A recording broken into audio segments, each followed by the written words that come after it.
This is supposed to be practice. Um, well, hello. Let me make sure that I see comments scrolling by. Let me know if you can hear me. I'm working off of my cell phone because out here in my workshop, I do not have an internet connection besides mobile data. So I'm hoping to get a better connection out here. I actually buried a wire underground earlier in the year to get some internet connection out here. I kind of half did it, didn't bury it deep enough, and I think something chewed through it. So that kind of failed. So yeah, gonna need to get a mobile box or something out here to get some Wi-Fi so I can actually see some comments coming through and stuff like that on a different device.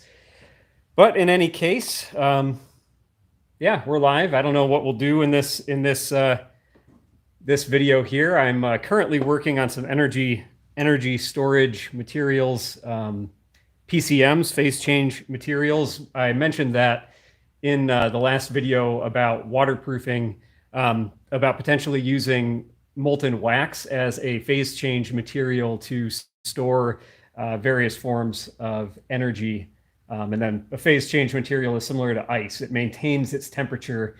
Ice would be at 32 degrees Fahrenheit, 0C, and it'll store that very particular temperature for an indefinite period of time until that ice fully melts. A phase change material of different kinds can potentially store a constant temperature of something else, something other than 0C. Right now I'm looking at things that can store higher temperature. So maybe we could capture solar energy and store something, store a big bulk of energy at, say, like 150 Fahrenheit or something that would keep a building warm overnight after you've heated this material all day under like a thermal panel or something like that. You would then just direct that material indoors and it would re-radiate its heat in the living space and just be a constant source of 150, 100 degree Fahrenheit heat to warm a building.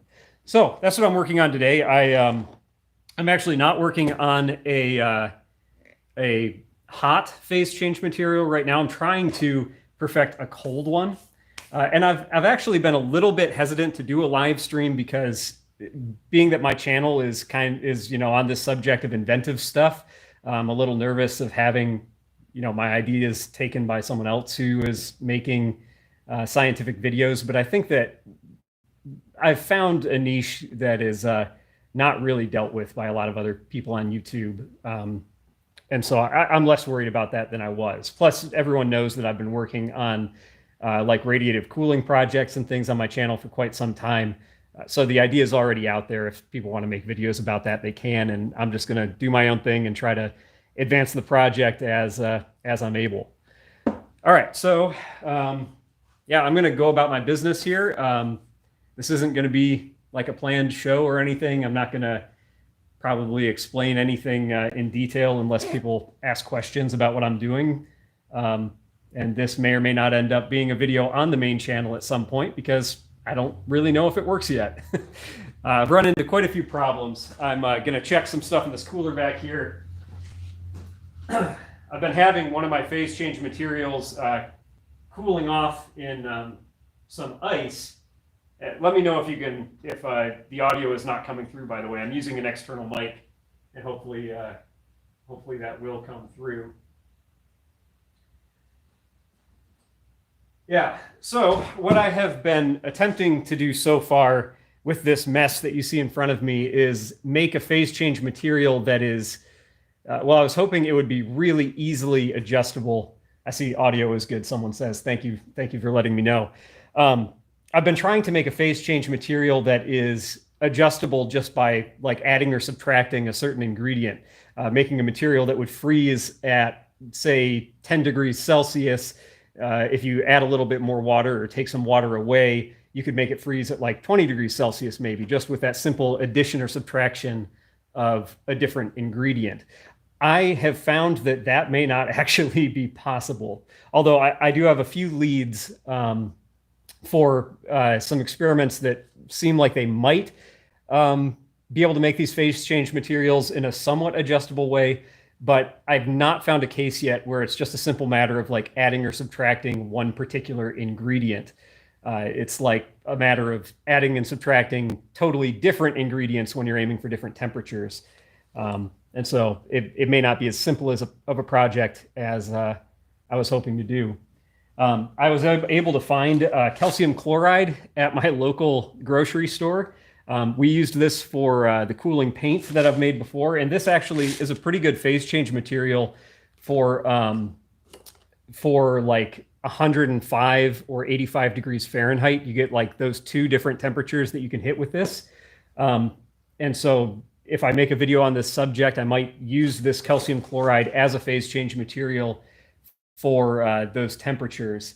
105 degrees and 85 degrees Fahrenheit are a little bit like kind of iffy to use as a phase change material because they're neither a super hot temperature or a very cold one. Like on Amazon or eBay, you can buy these cooling vests for an exorbitant amount of money where you put this vest on and it has these ice packs in it that aren't actually at the temperature of ice. They're like 60 or 70 degrees. And being in a solid state pressed up against you on like a 100-degree day, a 70-degree pack actually feels pretty cold. And so it keeps you cool all day. And because the temperature differential is not as big as ice, it can actually last for multiple hours, just being a 70-degree cold pack on your back or whatever. But the calcium chloride, being that it melts at like 85 or 105 degrees Fahrenheit, that's a little bit too warm for an ice pack. And it's also a little bit too cold for solar energy storage, at least as far as I've thought of uses for it right now. In order to like heat air to room temperature, you want a little bit more of a temperature differential than just like for 105 degrees of storage in your material. You would need, I mean, that's only 30 degrees difference from like a 70-degree room temperature.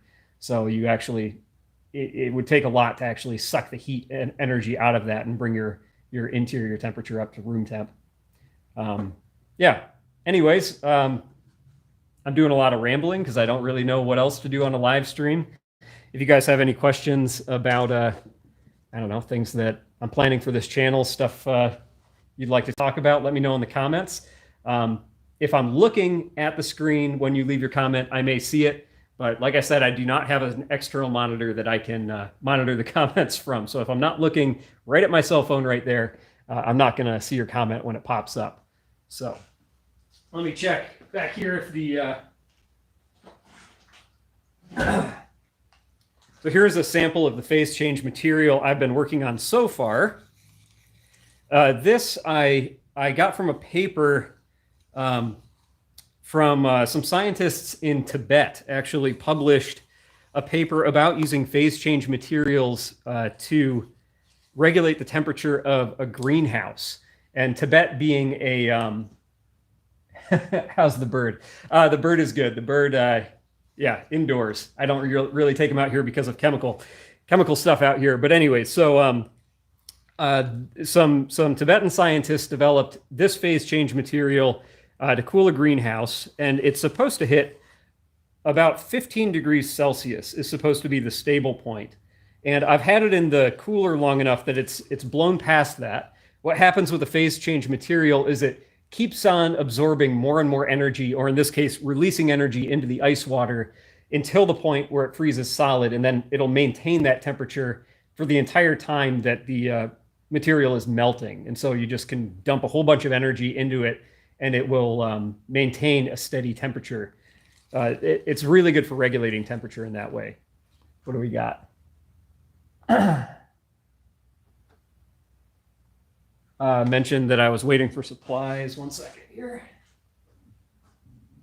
Can I...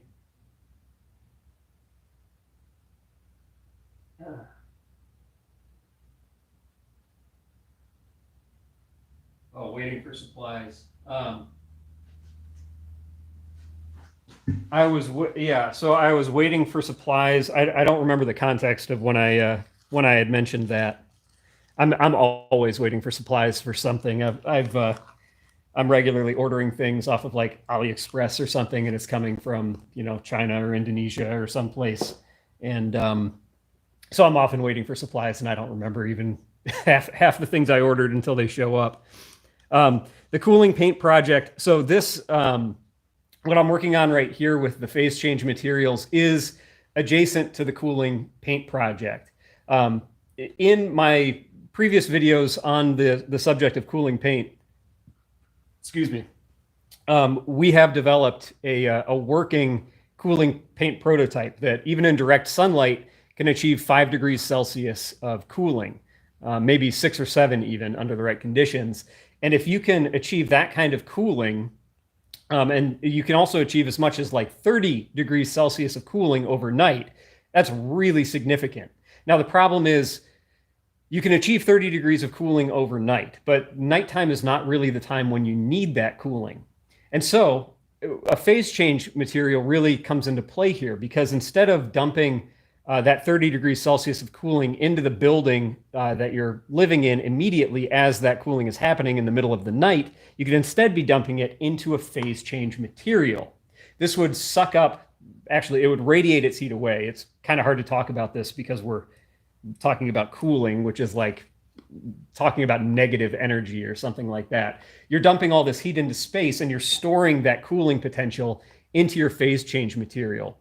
Then you can like whip this stuff out in the middle of the day and have it cool your building down, taking from that cold source that you developed overnight. You can, release that into the building during the daytime instead of the middle of the night when you don't really need that cooling anyway. So the phase change material is adjacent to the cooling paint project. I am also wanting to continue improving the cooling paint. The status of it right now is it's in that fragile state where it needs to be kind of put on with a piping bag or a syringe at the moment. And so it's not really, you can't apply it with normal paint application methods.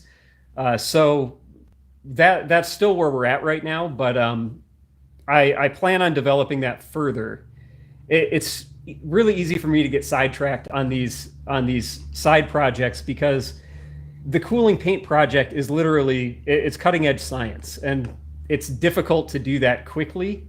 I would like to be posting videos more frequently than like once every 3 months, which is where I'm at. If I keep working on the cooling paint project, it's probably going to take 3 months of development of really constant effort in order to develop something new, to put out another video on the subject. And so I do want to continue working on that, but I want to work on it kind of slowly and in the background so that I can put out other useful things in the meantime. And things like this phase change material, while it doesn't develop anything new in the realm of the radiative cooling project or like the actual radiative cooling surfaces, it makes what I already have more useful. And so I don't know, it's in an experimental state. What I would really love to see is more people actually take the recipes that I've developed on the radiative cooling paint and work on them themselves.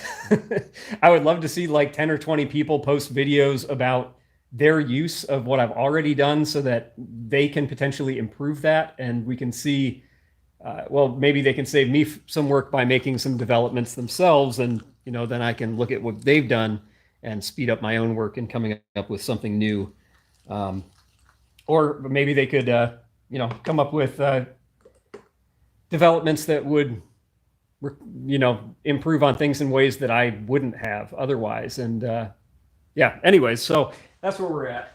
Let me, I can show you some other things though.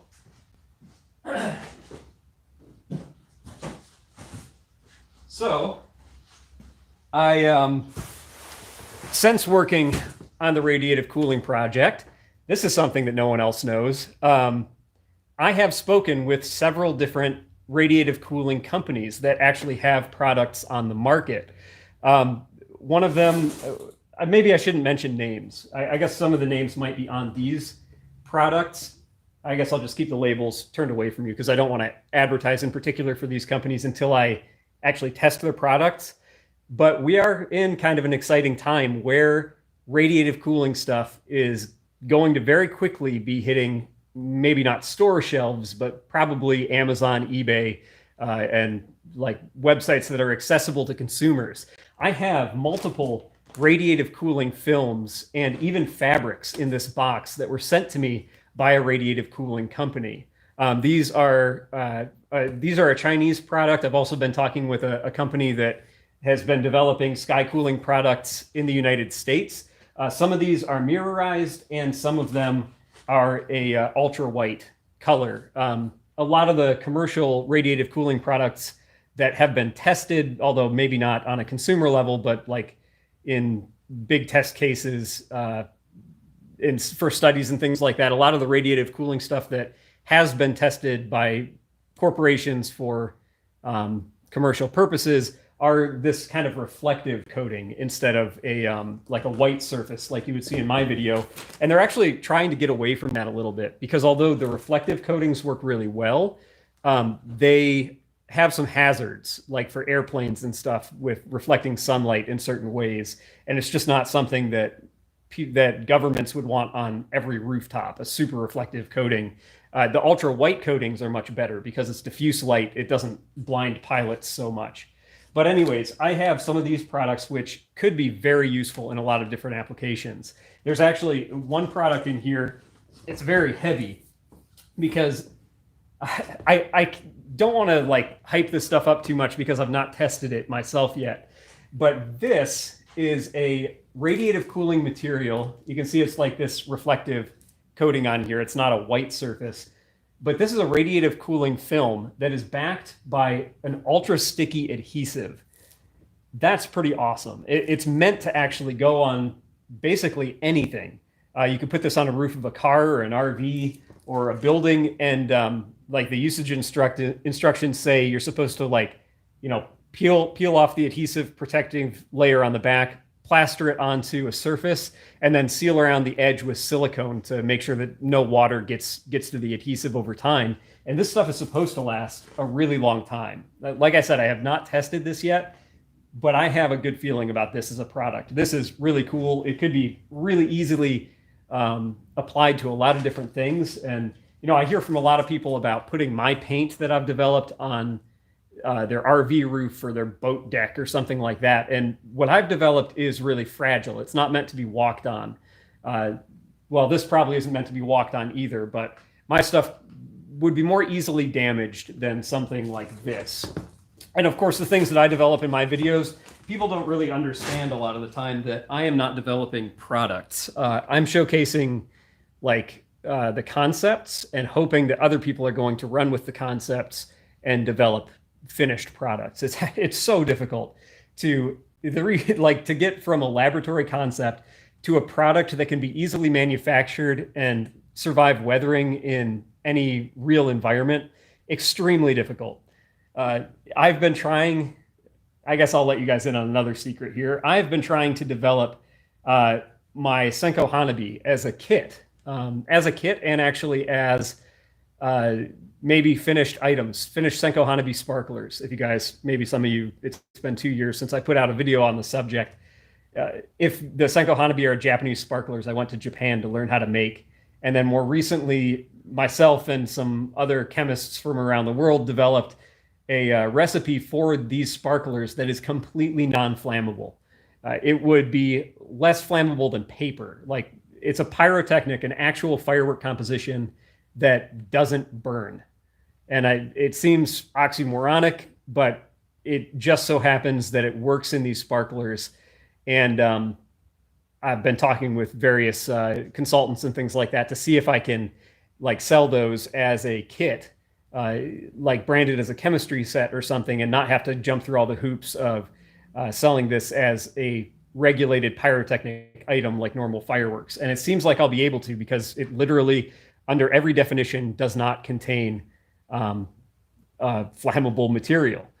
So I might be able to do that, but actually turning something like that into a product is super difficult. Like knowing all the warning labels you got to put on there, you got to figure out who the heck is going to insure this novel product that no one has ever heard of, a non-flammable firework. Pretty difficult to actually take something like that to reality. And it's the case, that's the same case with something like the radiative cooling paint. In order to actually bring that from, concept to something that I can apply in the workshop, to then something that can be sold in a can on, a hardware store shelf is, each one of those is a whole different set of hoops to jump through. And the last one is much more difficult than the first. So yeah, that's where I'm at with that.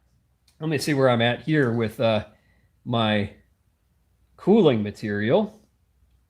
So it's interesting here. I actually should throw this back into the ice because I can't be sure that I have actually reached the full potential of this phase change material until it actually reaches the same temperature as the ice bath that it's in. And since this is still a little bit liquid, kind of like a slushy, it might actually have a little bit more potential left in it.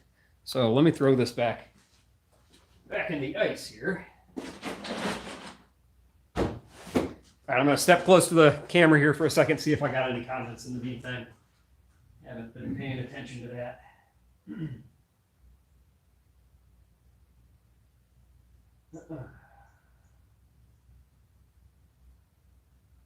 Okay. How would this compare to specular mirror film? So I'm not sure what you were talking about by this. Are you, were you talking about,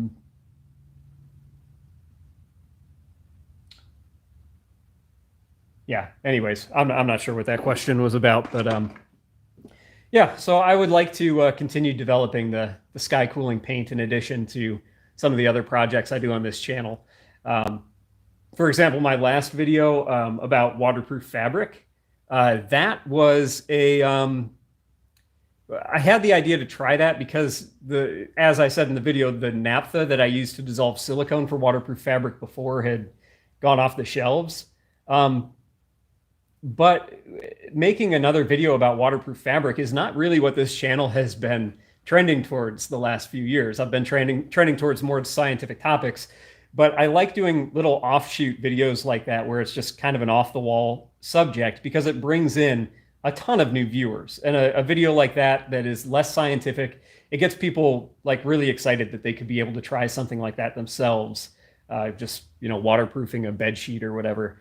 And so I like giving people a taste of that kind of thing so that it draws them into the deeper science that we explore on this channel, or at least we try to explore. I have no degree of any kind. All I've learned over the years and all I know is just based on the various projects that I've tried building on each other. A lot of your comments as I go through videos and then seeing like that I messed something up and someone makes a comment about it, then it sends me on a rabbit trail of learning something new. Let me scroll down here.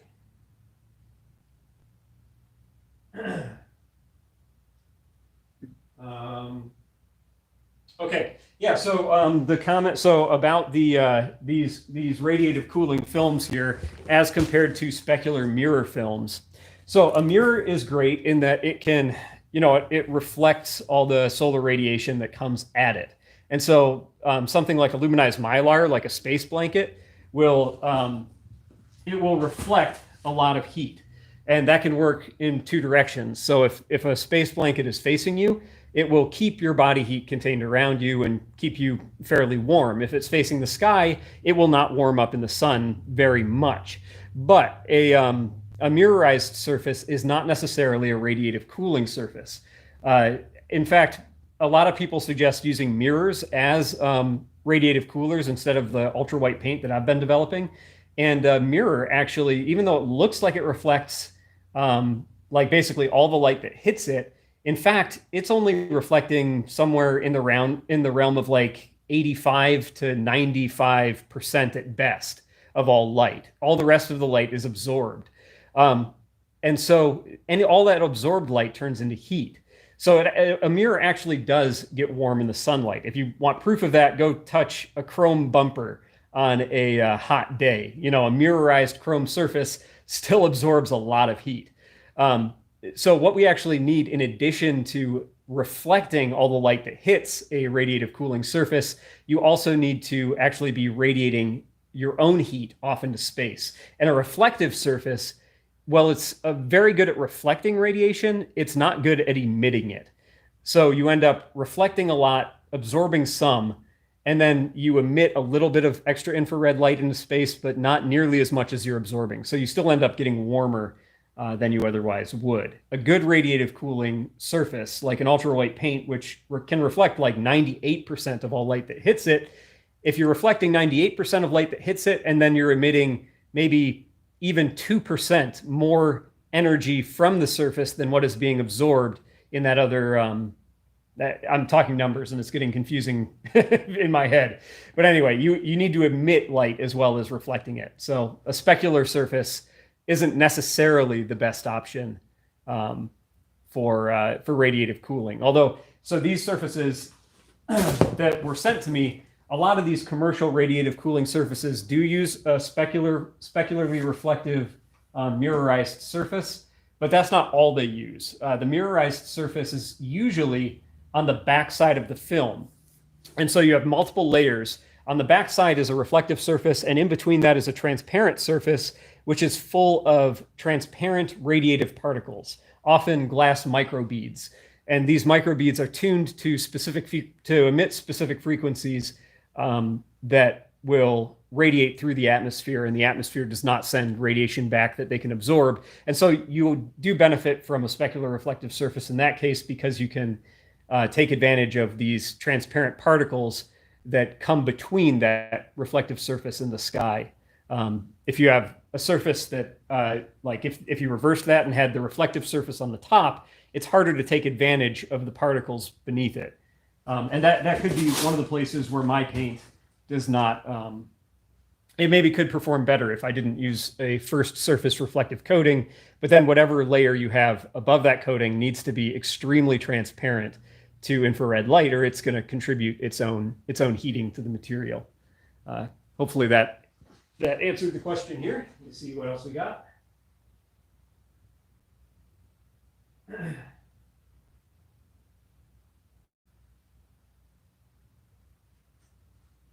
Specular film.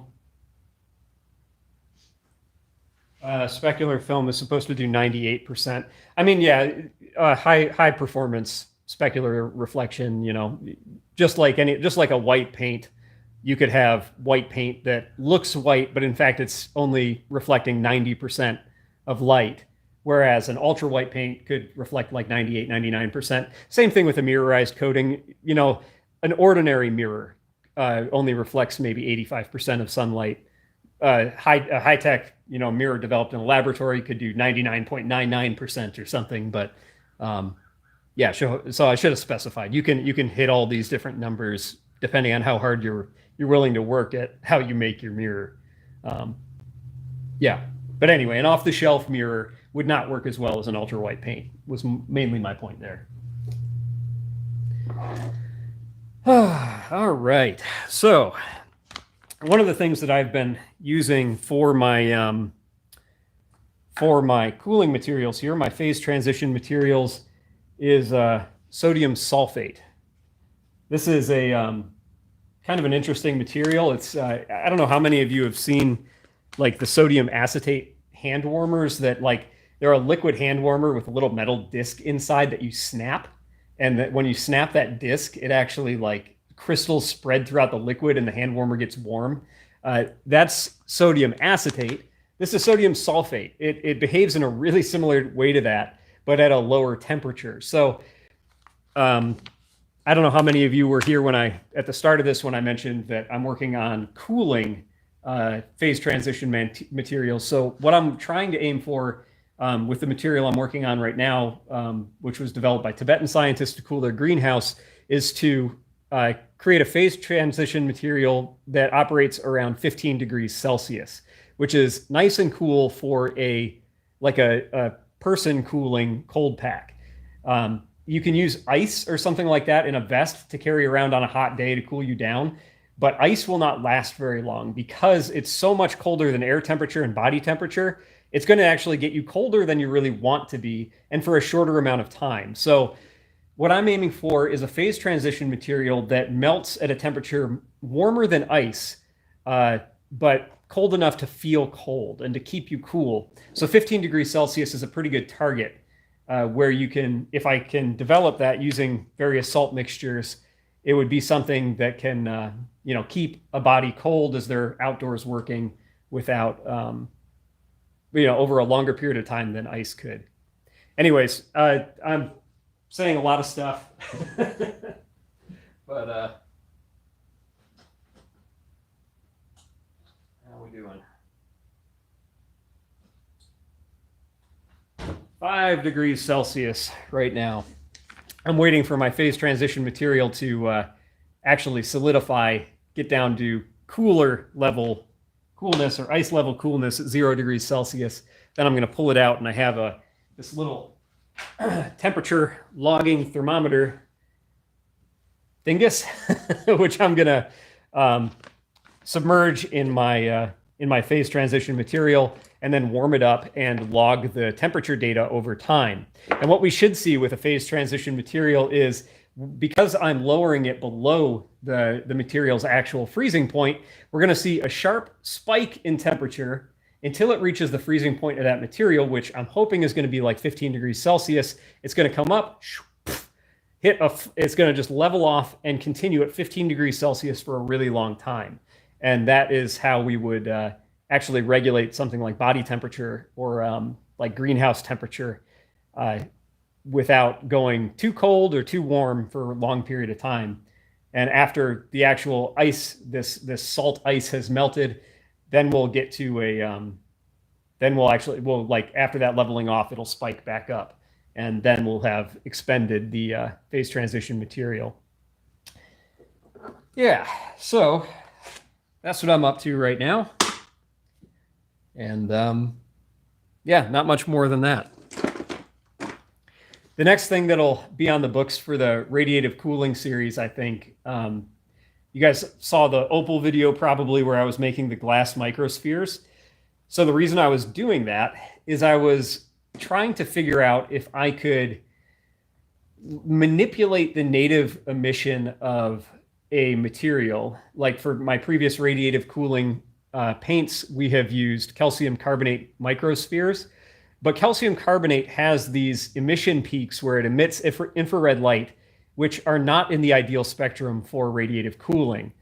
By using like the properties of Opal, which can take various wavelengths of light and cancel them, you can actually get like a interference pattern where various wavelengths of light will be canceled by the Opal structure. What I was thinking is that we could potentially use that to make nanospheres or microspheres of either glass microbeads or the calcium carbonate microspheres, where they would interfere with the wavelength of light that is not at the ideal for radiative cooling. And so potentially we could have, if we have the right size and the right lattice of microspheres, we could maybe take some of that unfavorable emission from the calcium carbonate, get it to destructively interfere with itself. And in that way, the heat actually stays in the material that would have been emitted or absorbed at that wavelength. But because of the laws of thermodynamics, that heat has to come out somewhere. So I'm hoping that we could, by suppressing the unfavorable peak, cause it to come out somewhere else, which is at a favorable wavelength for radiative cooling. Because like in the very first video I did about radiative cooling, we were working with barium sulfate as the emitter. And that has emission peaks in the infrared spectrum in places that are really good for radiative cooling. The problem is barium sulfate, in order to make barium sulfate microspheres, requires some kind of nasty ingredients. Now, if you're an industrial manufacturer or something like that, you can just buy enormous quantities of barium sulfate microspheres. Excuse me, but if you're like just a hobbyist and you want to make your own radiative cooling surfaces, you'd have to work with like barium chloride and stuff like that, which is kind of toxic. This process also uses something called EDTA, which is a chelating agent. What that means is it takes metals and binds them up in a way where they become a little bit imprisoned in a bigger molecule, but in doing so, that can make them more bioavailable. So different things like mercury. My mom told me stories about playing with liquid mercury on her school desk. Like liquid mercury was not considered all that hazardous until recent times because it's got a really low level of toxicity in its regular state. But if you bind that mercury to like an organic molecule, like methyl mercury, which liquid mercury can be converted into methyl mercury by algae in the ocean, then you get something that will kill you if one drop gets on your skin. Something that you can like stick your hand into normally because it's just not bioavailable. That turns into something super toxic when it's made more bioavailable. And EDTA, this ingredient which we mix with the barium compounds to make barium sulfate microspheres, that could potentially do that to barium. I'm actually not certain about that. And so there's not a lot of research on that subject. There's some papers that have come out warning about the hazards of EDTA sucking up various metals in the ground. And EDTA is a very, I don't know that it's a what you would call like a permachemical or like a I forget what you call those like those chemicals that never go away. I think it does biodegrade, but it does so very slowly. And so it's just, I don't know, it's not a good chemical to use. So I'm trying to get all the benefits that we would get with barium sulfate out of calcium carbonate, which is non-toxic in every respect. And so we made the first steps in my previous video by making calcium carbonate microspheres. Now I want to try to tune those microspheres to various wavelengths. That was a really long rambling explanation for why I did the opal video. But I figured if I could figure out how to interfere with light with glass microspheres like an opal does, maybe I can like push that way out into other spectrums. I could like make a graph of what size particle works to interfere with what size wavelength of light, and translate that into interfering with the emission peaks of the calcium carbonate that I'm looking to suppress or looking to enhance in some way. And all this assumes that that is a possibility. And I'm not sure that it actually is a scientific possibility to suppress an emission spectrum in that way. I found papers that have done that in other ways, but I don't know. This is experimental, and this is why it could take 3 months of work in order to put out another radiative cooling video. I have no idea. Sometimes I put out videos where the experiment fails, and I don't mind doing that every once in a while, but I don't want this channel to turn into nothing but failure after failure after failure. We need to have some successes in between, and that's why I really like working on these easier side projects. All right, let me check on the status of my cooling substance here.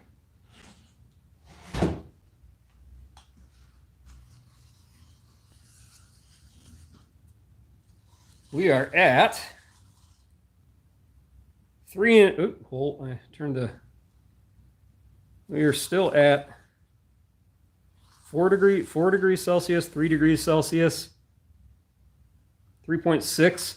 It's actually interesting that this stuff has not dropped to 0 degrees Celsius as fast as I would have expected. It's been in the cooler a while. How long have we been going here?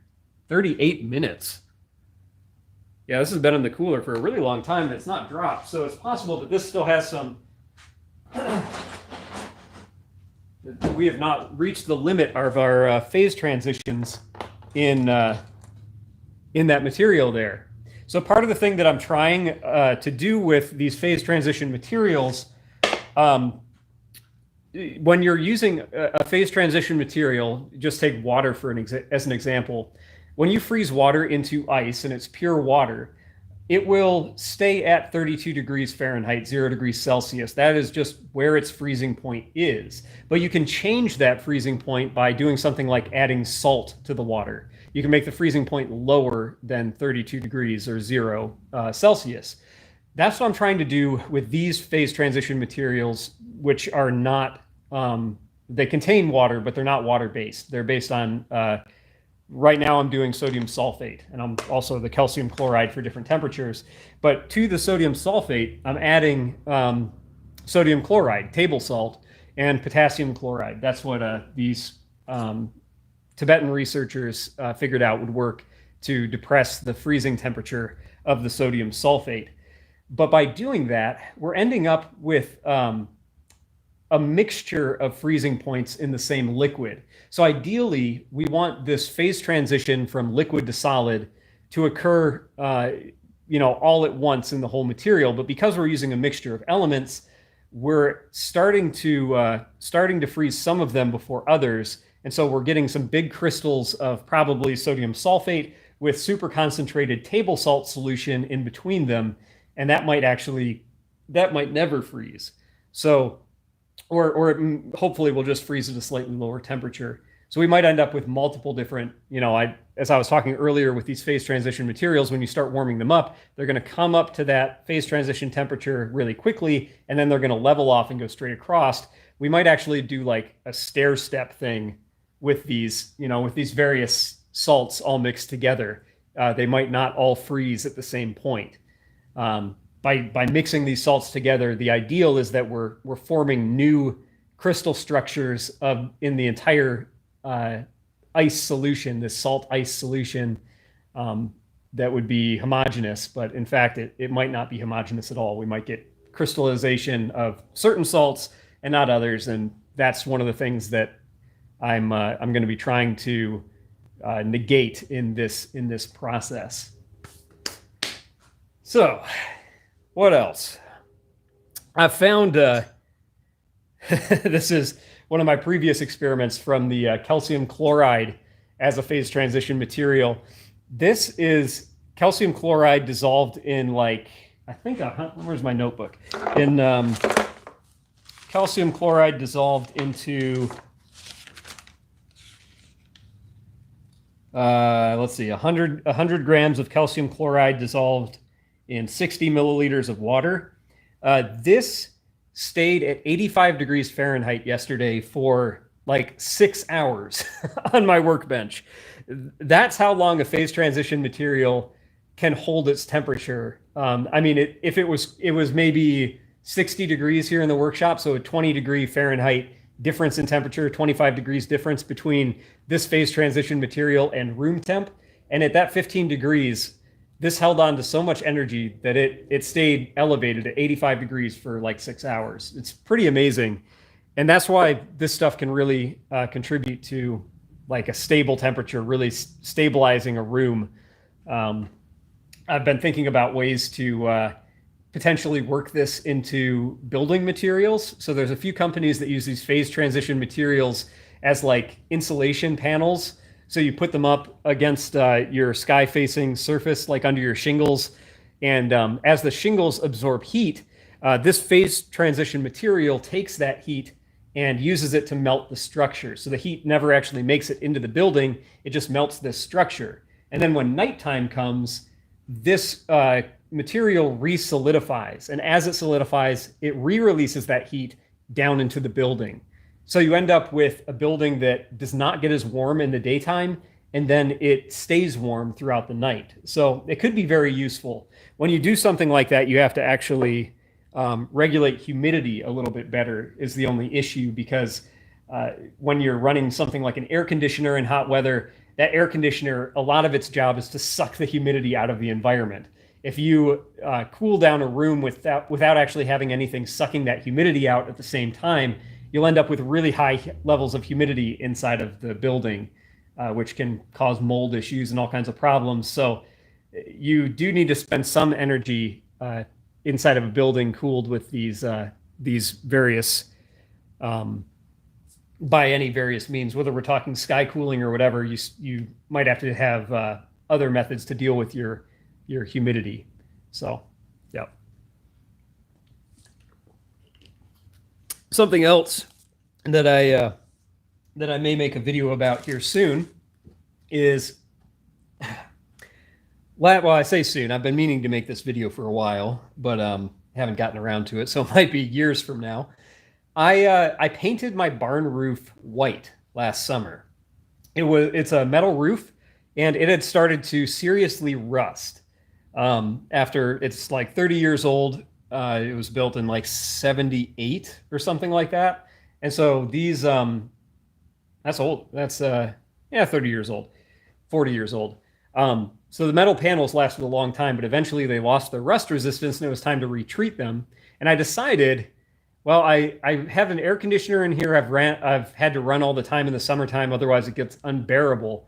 And that really ends up with problems when I'm trying to film videos because I have to turn on the air conditioner, let it cool this room down, and then turn it off so that it's quiet to start filming a video again.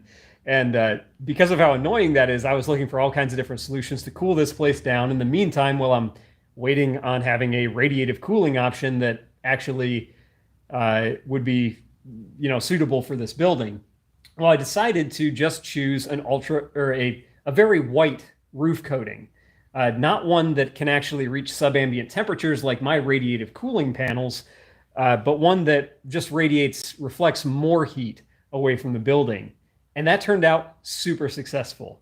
I think that this building has never really gotten more than what the outside temperature is since doing that. Before, it would be maybe 20 to 30 degrees warmer in this building at the peak of the day than it was outside. And so since putting the white paint on my roof, I've stayed below ambient temperature in here the whole time. And one of the things that has been an issue with that is the humidity level in here now never goes down naturally. That hasn't been an issue actually for, let's see, it is currently 58% humidity in here, which is within the safe range. If you hit 80%, then you start to have to worry about rot and mold and things like that. And for a few days last summer, I did hit 80% humidity, and I had to get a dehumidifier. But the difference between a 1500 watt air conditioner, here's an air conditioner right here.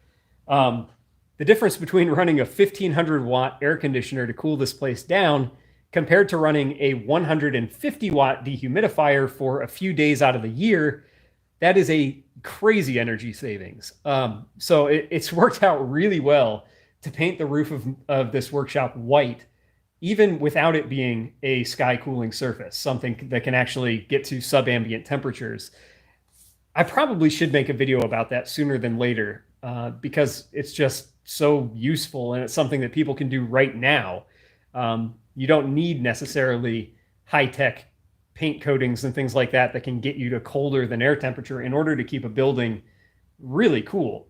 This building cools off at night, and because of the white roof, it just stays that temperature much longer into the day than it normally would. So I don't know, it's worked out well so far. There's been a couple things, like I have a lot of my chemicals like calcium chloride and stuff, which absorbs moisture out of the air, and the increased humidity for those few days out of the year has caused issues with a few of my chemicals that I have in storage that have absorbed a little more moisture than they should. My Senko Hanabi project, actually, I found out that the mixture that I use, it's only stable up to like 80% humidity. After 80% humidity, the potassium bicarbonate, which is the primary ingredient in those sparklers, starts turning liquid and absorbing into the paper. And so, yeah, some of those don't work so well after being stored out here for several months at high, after the humidity has gotten that high. So that was actually a valuable lesson to learn, that I need to include some silica packets or something with those mixtures if I am able to ever sell those as kits. So anyways, it's been a cool experiment.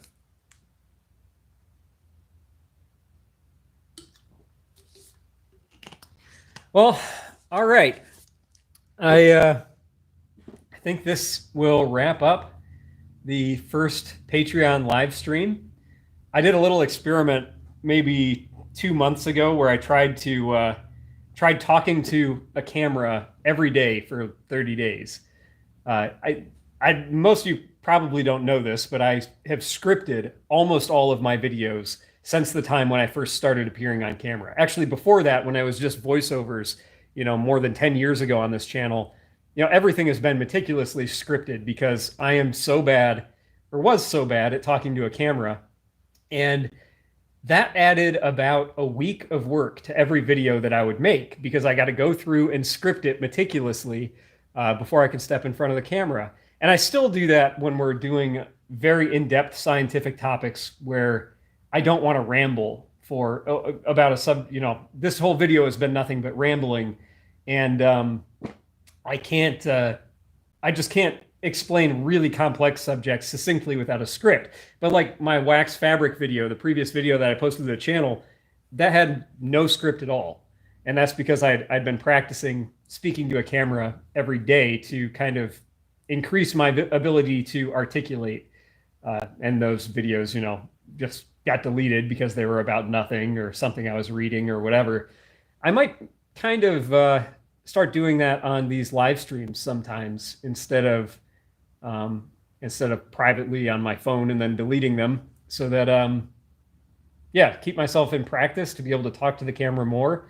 I like to be able to let my personality come through a little bit so you guys can actually get to know me off script. And yeah, I like the opportunity without a script to share stuff that's authentic and I just wouldn't put in a script. So anyway, I appreciate you guys hanging out with me and yeah, doing this first live stream. I think it worked okay. I have my front facing camera on so I can read these comments. Yeah, so I have to like look up at the screen if I want to read comments, but